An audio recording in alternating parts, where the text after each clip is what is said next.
परिस्रा समय रे किछि जानिबा कथा। परिस्रा करिबा परे परे पानी पियंतु नाही। एहा द्वारा किडनी नष्ट हेबार संभावना अधिक थाए। स्नान करिबा पूर्वरु एवं परे परिस्रा त्याग पई अध घंटा अंतर रखिबा उचित। खाई सारिबा परे परिस्रा करिबा उचित, कारण एहा कले किडनी रोग हुए नाही। रातिरे सोइबा पूर्वरु परिस्रा करी सोइबा उचित।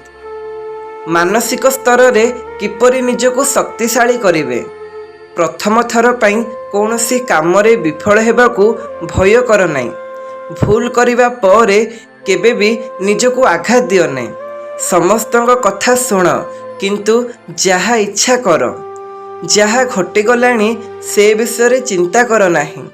प्रतिदिन सकाळे ध्यान करिबा आरंभ करंतु।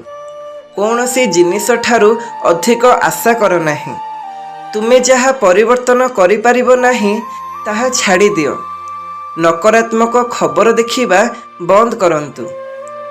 7 दिन रे समस्त इच्छा पूर्ण हेबो। शिवं को कौनसी मंदिर को जांतु एवं मंदिर को जिबा समय रे मौन व्रत रखंतु, शांत रुहंतु।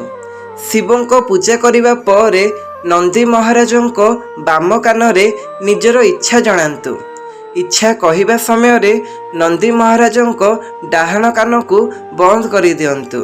निजर मनोकामना कहिबा पूर्वरु ओम नमः शिवाय बोलांतु एवं तापरे निजर इच्छा कहंतु। 5टी जिनिस जहाकू आपण केबे भी शेयर करिबा उचित नहे। क्षीर, दही, लुण इत्यादि धड़ा जिनिस अन्य माननको बांटिवा द्वारा घरे नकारात्मक आसे। चुनारी एवं मेहंदी बांटिवा द्वारा स्वामीर भाग्य नष्ट हुए। जता एवं चप्पल बांटिवा द्वारा शनि को क्रोध वृद्धि पाए। मंदिर रे पाइथिबा प्रसाद को अन्य माननको सहित बांटिवा द्वारा आपण आपणकर भाग्य बांटी दियंती।